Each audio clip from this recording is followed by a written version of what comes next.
All right, you guys are live. Hopping off. Awesome. Thanks so much. Good afternoon, everyone, and welcome to the conversation. My name is Mitch, and I'm the development manager at NMAC.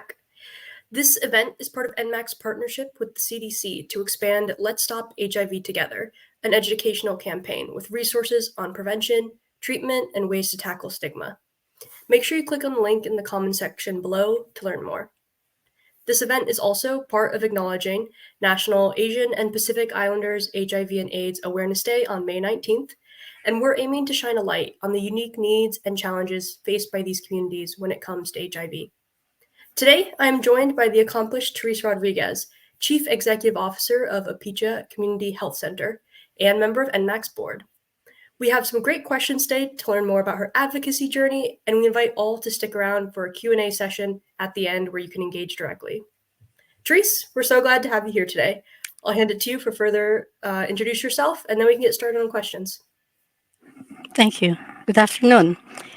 Before I joined Apicha, I was a full-time activist for 14 years in the struggle against the Marcos dictatorship in the Philippines, in the struggle of the Filipino Americans against discrimination of the foreign-born and immigrant community in the United States. I have shepherded the transformation of Apicha from an aid service organization to a federally qualified health center and continue, however, even with our transformation as a primary care provider to a larger population, we continue to serve our foundational populations, the people living with HIV/AIDS, the LGBT community, and the Asian and Pacific Islander Amazing. Thank population. you. So you have a really long history of advocating for AAPI communities in New York City, the Philippines, and all around the country as a whole. Could you please tell us a little bit about how you started with Apicha and what led you to HIV activism?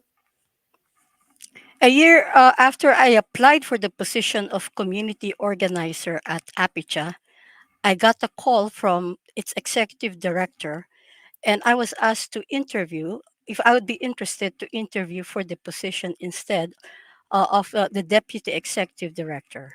I went for the interview and was hired in October 1996 and was given the charge of strengthening the administrative infrastructure of the organization.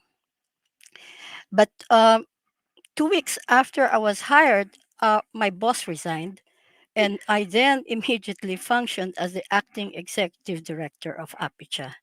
Many months after, when no candidates could be found, I was promoted to the position of executive director, and I have been running the agency since 1997. And I would say I've been running it since the last century. HIV activism is a constant part of the founding, constant history and continuous history of the founding of Apicha to the present. In the 1980s, Asian, Japanese American women civil rights activists and young gay men joined the Native American Indian activists to be removed from the category other of the AIDS surveillance data. This resulted in the creation of two columns in the AIDS surveillance data, one for APIs, Asian and Pacific Islanders, and another for Native American Indians. This resulted in resources coming to the community. The number of clients served and the needs increased as a result of the resources coming into the community.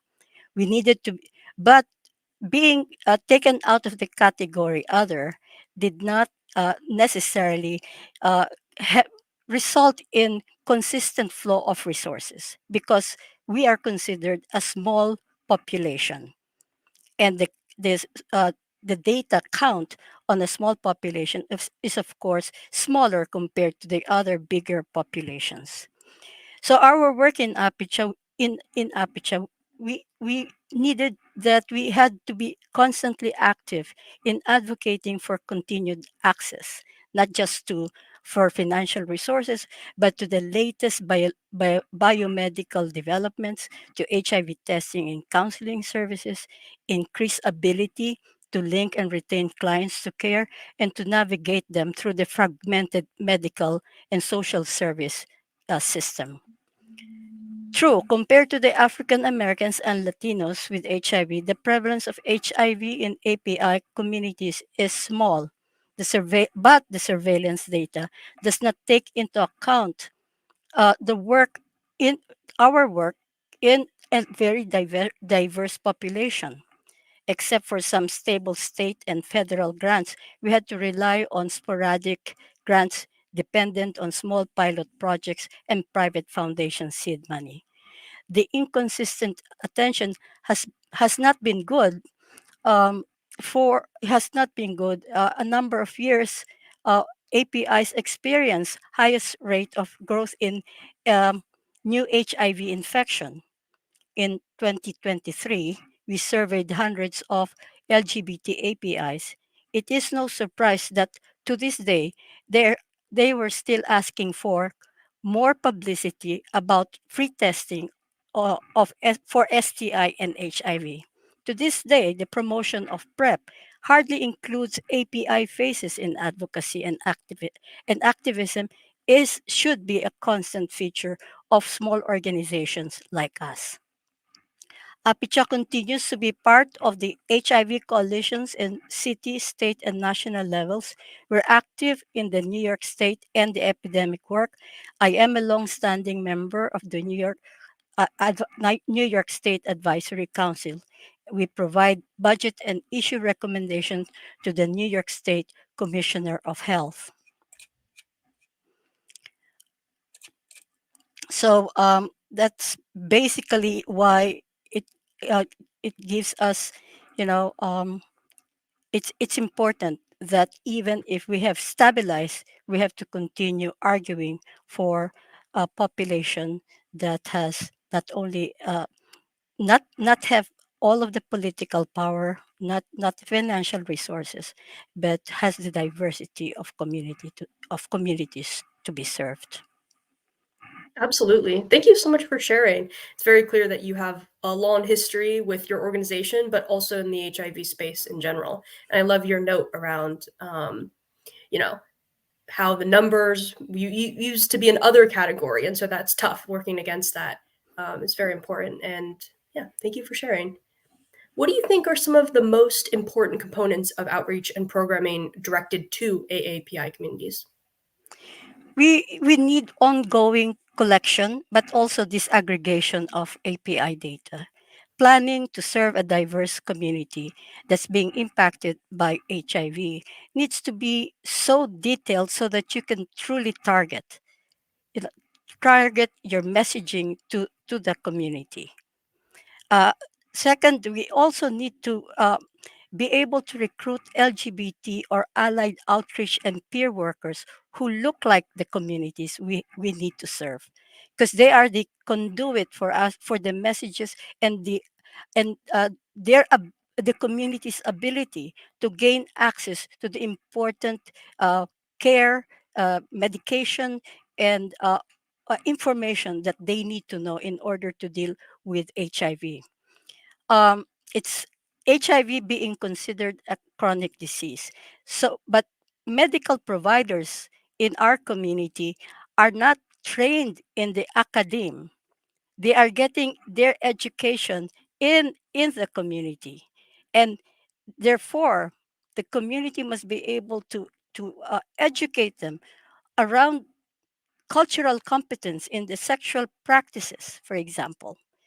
If you were really looking to take care of the LGBT community, sexual health, sexual practices, and health seeking, risk taking behavior uh, need to be understood in order to provide the appropriate and adequate medical and mental health care. With regards to programming, we have to keep pushing back on the attacks against the LGBT community, protect the gains, broaden the coalition to serve a common good of fighting for justice and equity. Staff training and community messaging with the appropriate language and cultural content are important. We must address the role of family in dealing with homophobia and participation in care. And we should include new arrived communities and immigrant population uh, who may not be who may not have the adequate information from their countries of origin. And here, if they usually end up in the marginalized uh, you know status of in this society, and therefore we need to go out there to the edges and reach out to the community. And we need to keep reminding health institutions, community based organizations, high schools, and churches that HIV is still around. And it's important that they need to be educated on the important progress in HIV care and prevention, because there is an end in sight. And we need to be hopeful in order to end the epidemic. We need to keep educating policymakers on the importance of paying attention to small population, regardless of whether they are and they usually end up not inside the bell curve of all of this, uh, data collection. We're always permanent outliers, but we that the result the solving that reality with sporadic and erratic allocation in in in resources will only lead to a very costly future and a cost to society that can be enormous. And so we organizations like Apicha who undertake this work should be supported to achieve the common goal of having a healthy and equitable society. Thank you. Yes, I think your note that there is an end in sight is so important. I also love what you mentioned about data, and we need to have all the concrete numbers because that is what influences policy and that is what influences other organizations to take a stand and do something about this. I also really appreciate your culturally relevant intervention notes around. We need to make sure that it's a family thing. It's bigger than just individual to individual. So thank you. AAPI is just a huge umbrella term. It encompasses a lot of people with varied linguistic and ethnic backgrounds. Could you talk about some of the challenges trying to serve such a diverse community, as well as some of the successes that Apicha has had in serving the AAPI community in New York City? One thing I'm very happy about is that in December 2021, the first comprehensive report entitled Health of Asian and Pacific Islanders in New York City was issued by New York City New Department of Health and Mental Hygiene. Uh, as we know, New York is home to over 1 million APIs, representing 14% of the city's 8.5 million people. The Chinese, nearly half of the Asians in New York City, are followed from largest to smallest size by people from Indian, Korean, Filipino, Bangladeshi, Pakistani, Japanese, and Vietnamese ancestry. The native Hawaiians and Pacific Islanders represent less than 1% of the New Yorkers. So I'm going to be quoting substantially from this report because it's a qualitative leap from almost disregard of our reality to something where we as APIs are seeing that we at least are getting some data about ourselves. Because the most efficient way of delivering services is to have access to this type of data, right? The just looking at the among 69% of the APIs were born outside of the United States. This is the New York APIs, right? And among them, 70% have lived in the US for 10 or more years. Then, APIs are, like we said, very diverse, and there's not just the Northeast Asian, which is usually how APIs are identified. There are the South Asians that trace their origins from Bangladesh, India, Nepal, Pakistan, Sri Lanka. And in addition, Many South Asian diasporic communities have roots in the Caribbean, Indo-Caribbean, including Guyana, Jamaica, Trinidad, and Tobago. There is great variation in the language spoken in this South Asian population. Religious practices are very different. There are people who are South Asian by race, West Indian by ethnicity, American by nationality, Hindu, Christian, and Muslim by religious background. The study states. Right? And too often, the phrase Asian American community, as I said, refers only to East Asian. This is very harmful, as the study says, to the health and well being of other API ancestry groups who are underrepresented as a result. Further, they said, despite the model minority myth that suggests all APIs experience unprecedented health, economic, academic successes, there are stark health and socioeconomic inequities across all API ancestry groups. Ultimately, this prevents APIs from being considered a racial or ethnic minority deserving resources at societal, governmental, and individual levels.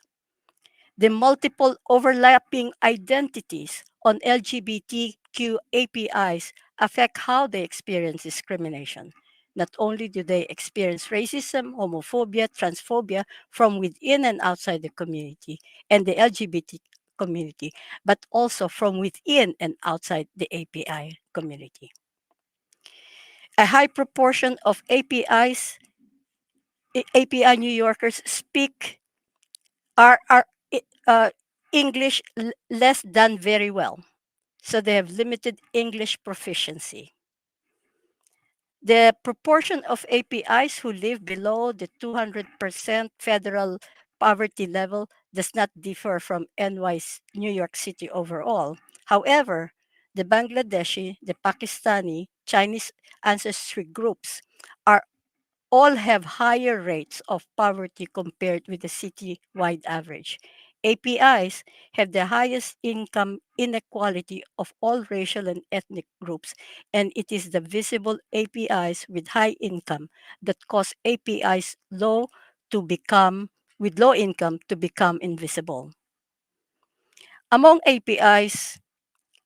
adult API adults ages 25 and older, 24% do not have high school education. A greater proportion of APIs in New York spend more than 30% of their monthly household income on rent compared to New York City overall. And many API adults 65 and older with low incomes live in shared housing, face overcrowding, and safety concerns and limited access to medication. API adults are twice as likely to be uninsured uh, compared to white adults in New York City. Legislative barriers such as the threat of being labeled a public charge, high out-of-pocket costs may cost many from seeking medical attention at all. So these are some of the what APICHA has undertaken are see as operational challenges. The hiring and training of culturally competent staff with the language skills, understanding the LGBT and the HIV population, the poor and the immigrant communities who have experienced traumatic experiences. As a primary care provider, the high cost of bringing licensed professionals who have the cultural humility to serve this population is very difficult, on top of the current shortage in the workforce as a result of the pandemic. With our own API community, we have to deal with the prejudice and stigma related our to the population that we serve. Our marketing is very challenging. We have different, not only different languages, that's the easy part, the translation. It's the different messaging because of the cultural differences that one has to overcome. We also have to look, we also are, having to deal with generational differences in the workforce and integrating them into our mission and vision. So there's all of this Gen ABC, then you go XYZ. It's very hard. These generations, and we're aging in the API in the HIV movement, and new blood need to come in, and that that's a very difficult process to undertake.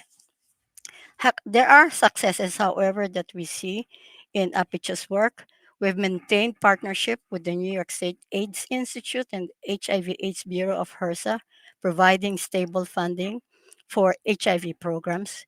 They're not only funders but advocates for the needs of APIs within those agencies. Becoming a federally qualified health center is a huge success because we not only serve the neighborhood where we are located, we are providing not only services to API, and although, and this is what we found in our data, although the proportion of API served have decreased compared to other communities as a result of us becoming a federally qualified health center, the absolute number of APIs we serve has increased, including those living with HIV, AIDS, and those who are at high risk for HIV infection. We retain a large number of APIs in our care. We score high in the state uh, score in the state suppression of HIV viral load. We train all providers in HIV, LGB, and transgender care. We hire as many bilingual staff as possible, and Apicha HIV care coordination program gets constant praise. So these are some of the successes that we are, you know, that we have seen, the challenges as well as you know the the successes, and there's still more, but to of the need to do, but at least we have been able to sustain ourselves despite the challenges and difficulties over decades. Absolutely. And I think your overview of the challenges was so poignant. And thank you for bringing that report. I think, again, data is such an important part Mm, of the conversation. And Asia is a huge geographic area, and then all the cultures within it. We cannot be treated like a monolith. Everyone does need all the individualism that we can do. So, understanding different cultures yeah. and language, so important. And you know what was also was significant about that? It was uh, Dr. David Chotsky, who was the commissioner at that time, a South Asian man. Wow. That speaks a lot to when there's people in those positions Correct. who are able to speak up for the community. Yeah, absolutely. And then congrats too for Apicha becoming a federally qualified health center, and the impact that you all are making despite the challenges, and knowing that you have a road ahead, but you have accomplished so much so far. So Thank it's you. wonderful. And a little bit of a shift here, but congratulations on your publication of your book of poems. I would love for you to tell us a little bit about it and why you decided poetry was the right medium for you telling a bit of your story and your history. Mm. Uh, at every Apicha Gala, my closing remarks were, which are always a report card to the community. I reported on the successes, the difficulties, and challenges. I argued for Apicha's need to exist and survive, to be the voice of those who cannot come to the table, to be the hand that reaches out to those who face lifelong hostilities and live at the edges of society, and simply for acknowledging their own truth. Poetry has become a way for me to punctuate those speeches, and I use it as a m- mode because poetry is less rigid. I was I'm very poor in English grammar, so I find poetry to be much more accessible. I love history. Advocacy is really a lot of storytelling. I am an advocate and a storyteller as well as a teacher. I also want to pass on to the next generation what important events affected me, explain what I saw and what I felt, my observations of the time I lived in. Finally, poetry allowed me to deal with the sweet, the sour, the bitter of my personal journey. Thank you. That is so beautiful. I love thinking about poetry as an accessible means of communicating and Mhm. how you clearly have a lot to say, but at the same time, when you dice it up and make it packageable, that can be quite a beauty. So thank you. And that will lead us actually into our last question. You talked about sort of teaching people history and you mentioned new blood earlier. So, what advice do you have for younger HIV advocates and activists as we move into this new phase of the HIV epidemic? I'll share with you some of the thoughts that I've already delivered before, but I think it's relevant. Our movement does not exist in a vacuum. We need to be an active participant in building a humane, selfless society devoid of hate and prejudice. We want to be part of strengthening our common bonds and ties, eradicating inhumanity and apathy that are contaminating the very air we breathe. Life nowadays feels like a 50-foot rogue wave just smashed into our march to progress. We must push back. First, throw the weight of hate and prejudice overboard.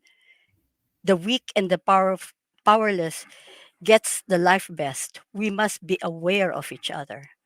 In the course of fulfilling our mission, we sometimes encounter resistance from our natural allies, lost in our individual needs for survival, afraid to lose our advantage due to long and hard fought games. We might be afraid to surrender an inch of territory because it might give an edge to competition or to the new kid on the block. On the other hand, there are those among us who lay claim to leadership without the history of genuine working relationship with community. And oh, I hear this guilt tripping a lot. I am more miserable than you are. I experience more layers of discrimination than you do. I'm so tired and so angry. It is now my turn. You're not colored enough, etc., etc. I feel like this is hashtag walking on eggshells. We must build trust with each other, define what ties us together. We need to restore our moral compass, create social radar that can detect mischief and discord, determine our true north, look to the sun and the stars, measure the relation to the horizon, respect and study the anger of or serenity of the waves. Pray, pray a lot, hope, keep the hope, work hard, work very hard, that we find our way to the shore. Shoulder to shoulder, we must fight for the soul of this nation. They build walls to heighten society's fractures. We build the scaffolding and the catapults to scale and crush those barriers. Grasp each other's hands, link arm in arm. They build walls, we build oases. We find partners, we watch out for each other. We build coalitions, we protect immigrants, we share each other's burden. That is what HIV is movement is all about. We must plan for the long haul and work tirelessly until we can lay claim to our promised land. We must prevail. We must. Thank you. Thank you. That's very beautifully put. And I would love that on a t shirt, although it does get a little long. So I think otherwise, though, that is a great way to sort of wrap this up and very well put. It is more than just the individual, it's about us connecting, coming together, putting aside ego, putting aside individualistic tendencies, and seeing what we have in common and lifting each other up together. So, thank you so much for being here and sharing your story. If we have any questions from the chat, we will see about those. And yeah, really, thank you. Is there anything else that you'd like to add? I think I've shared the core of what it means to be in the HIV movement. Absolutely. Okay, it looks like we don't have any questions. If you all have any questions, now is the time. Please put them in the comments and we'll make sure that Therese gets those.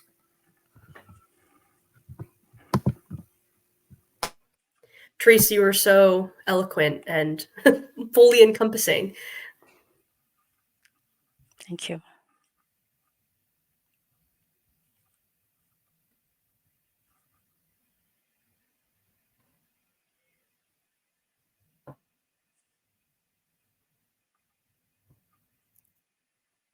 Okay, I don't think we have any questions at this time.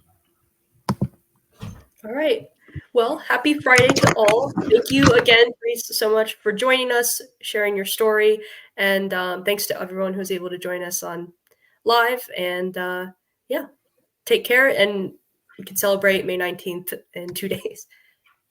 Yeah. Thanks, Mitch. Thanks, Thanks. Taylor. Thanks all. Sure thing. Thank you both. Bye-bye. Bye. Bye.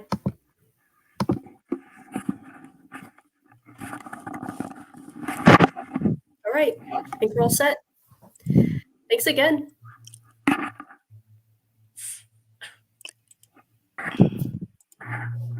don't know how to leave.